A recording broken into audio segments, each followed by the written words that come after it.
السلام علیکم، دس از احسن سمیل ہدا، اور آج میں حاضر ہوں اپنے دوسرے رمضان کے لیکچر کے ساتھ۔ آج میرا ٹاپک ہے کہ غصہ اور لالچ کرنا کب جائز ہے، اور اگر امام سے پہلے رکوع میں سر اٹھا لیا جائے تو کیا انسان کا شکل گدھے جیسا بن جاتا ہے، اور کیا دودھ پیتے بچے کی الٹی ناپاک ہوتی ہے۔ پہلے کوشچن کی طرف چلتے ہیں کہ اگر امام سے پہلے رکوع سے سر اٹھا لے مقتدی تو کیا اس کا چہرہ گدھے جیسا بن جاتا ہے۔ تو اس کا جواب ہے کہ ایسا ممکن ہے لیکن لازمی نہیں ہے۔ اصل میں سننے میں تو بات ان لاجیکل لگتی ہے کہ آخر کیسے ایک بندہ رکوع سے سر اٹھائے تو وہ گدھے جیسا بن جائے، لیکن حدیث کی کوئی بھی بات ہم انکار نہیں کر سکتے، ہمیں اس کے اوپر آنکھ بند کر کے یقین کرنا پڑے گا، وہ حدیث ضعیف نہیں ہے تو، اور وہ مطلب صحیح ثابت ہوتی ہے تو۔ لیکن جو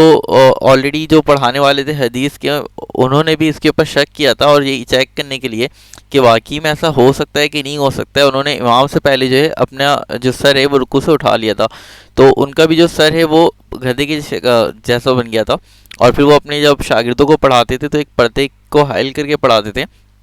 تو اس میں بھی ایک شاگرد نے کافی اصرار کیا کہ آخر آپ پردہ کیوں لگا کے رکھتے ہیں، تو انہوں نے جب پردہ ہٹا کے دکھایا ہے تو ان کا شکل گدھے جیسا تھا۔ اب پھر ان سے پوچھا گیا کہ آخر ایسا کیسے ہوا، تو انہوں نے بتایا کہ میں اس حدیث پہ شک کیا تھا اور میں نے آزمایا تو ایسا ہو گیا۔ لیکن اب ضروری نہیں کہ اگر آپ میں سے کوئی اس کو آزمانا چاہے اور وہ رکوع سے سر اٹھائے تو اس کا بھی سر جو ہے گدھے جیسا بن جائے، چونکہ یہ ممکن ہے لیکن لازمی نہیں ہے۔ لیکن یعنی کہ ہمیں چیک نہیں کرنا چاہیے ان چیزوں کو، کیونکہ ایسا ہو بھی سکتا ہے، خدا نخواستہ کہ آپ کا چہرہ بن جائے، ایسا پاسبلٹی ہو بھی سکتی ہے اور نہیں بھی ہو سکتی، چانسز ہو بھی سکتے ہیں اور نہیں بھی ہو سکتے ہیں،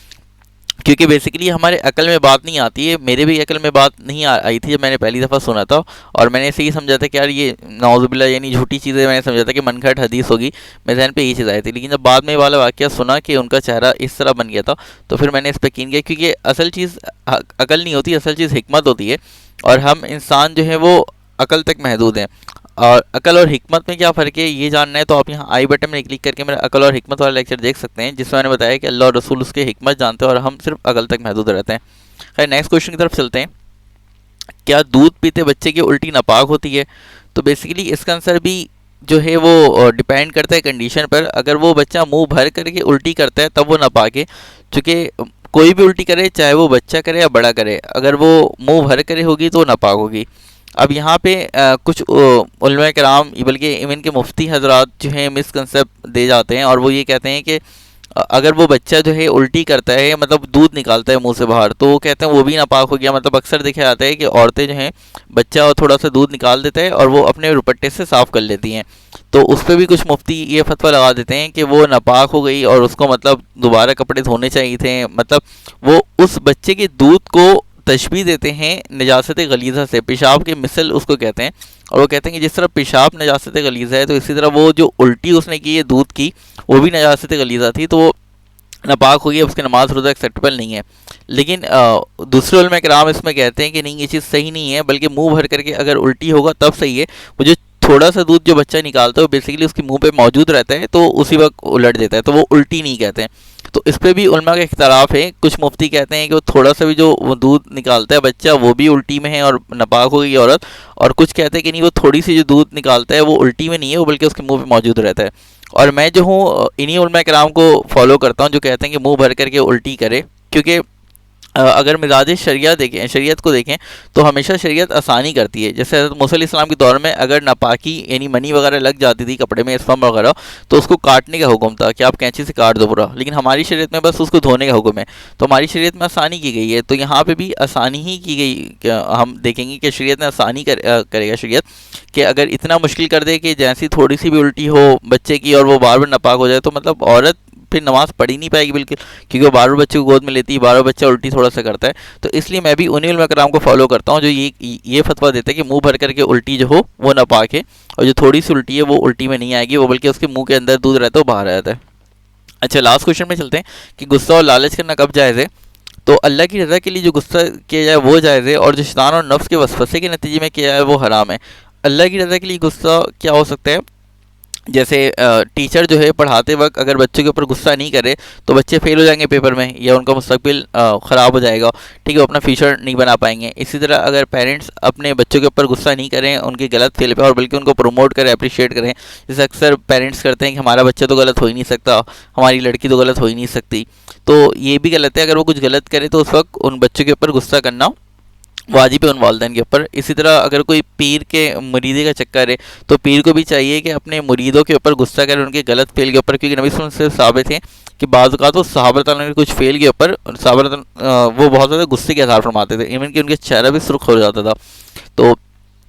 پیر بھی کر سکتا ہے مرید کے اوپر. اس کے علاوہ شوہر جو ہے وہ بیوی کے اوپر کر سکتا ہے، لیکن بیوی شوہر کے اوپر نہیں کر سکتی، یعنی ریورس پاسبل نہیں ہے. ایون کہ شوہر غلط بھی ہو تب بھی بیوی کو اختیار حاصل نہیں ہے کہ اس کے اوپر غصہ کرے. یہاں پہ دکھا جاتا ہے کہ اکثر عورتیں جو ہے مطلب زبان درازی کرتی ہیں شوہر سے. ایون کہ اکثریت جو عورتوں کی دوزخ میں جائے گی حدیث کے مطابق، نبی صلی اللہ علیہ وسلم کے فرمان کے مطابق، وہ اسی وجہ سے جائے گی کہ وہ اپنے شوہر کی نافرمانی کرتی ہیں. اور وہ کس طرح نافرمانی کرتی ہیں نبی صلی اللہ علیہ وسلم اس کو ایلیبوریٹ کرتے ہیں، اس کو ایکسپلین کرتے ہیں کہ شوہر زندگی میں تمہارے لیے بہت کچھ کرتا ہے، پوری زندگی صرف کر دیتا ہے، لیکن تھوڑی سی اگر اس سے کوتاہی یا غلطی ہوتی ہے، کچھ تمہاری خواہش پوری نہیں کر پاتا، تو تم لوگ ڈائریکٹ یہ کہہ دیتی ہو کہ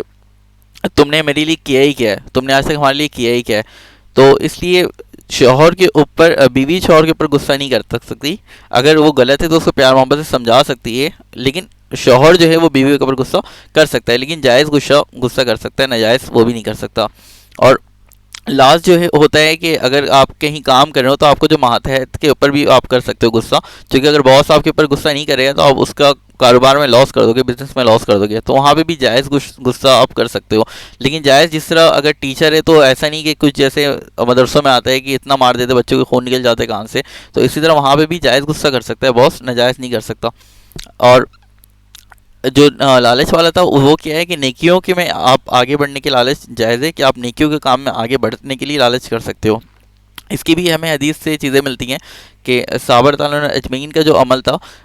کچھ صحابہ جو تھے وہ امیر تھے اور کچھ غریب تھے. تو امیر صحابہ جو تھے نا وہ خرچ کر دیتے تھے پیسے، صدقہ کما لیتے تھے، وہ غریب نہیں کر پاتے تھے. تو نبی صلی اللہ علیہ وسلم نے کہا کہ ٹھیک ہے تم یہ فلاں فلاں ذکر کر لو، تمہیں اتنا ہی ثواب مل جائے گا. تو صحابہ تعالیٰ کرنے لگ گئے. لیکن جب ان کو پتہ چلا جو امیر صحابہ تھے تو پھر وہ بھی کرنے لگ گئے کہ وہ پیسے تو خرچ کر ہی رہے تھے، پھر وہ ذکر بھی کرنے لگے، وظیفہ ہی پڑھنے لگ گئے. تو صحابہ تعالیٰ نے عرض کیا رسول اب تو وہ یہ بھی کر رہے ہیں. تو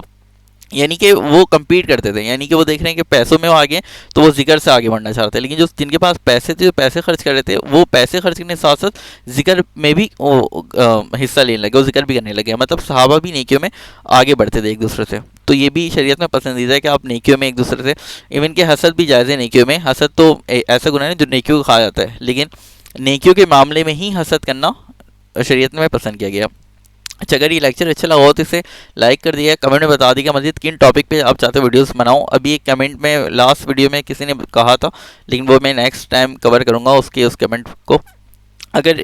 اچھا لگا ہو لیکچر تو لائک کر کے اور سبسکرائب ضرور کر دے گا، اور دوستوں کے ساتھ اور اپنے فرینڈس اینڈ فیملی کے ساتھ شیئر ضرور کر دے گا. اور ہاں، سبسکرائب کرتے وقت اس بیل کے آئیکن کو ضرور دبا دے گا تاکہ میری مزید انفارمیٹیو ویڈیوز کی نوٹیفیکیشن آپ کو مل سکے. اللہ حافظ.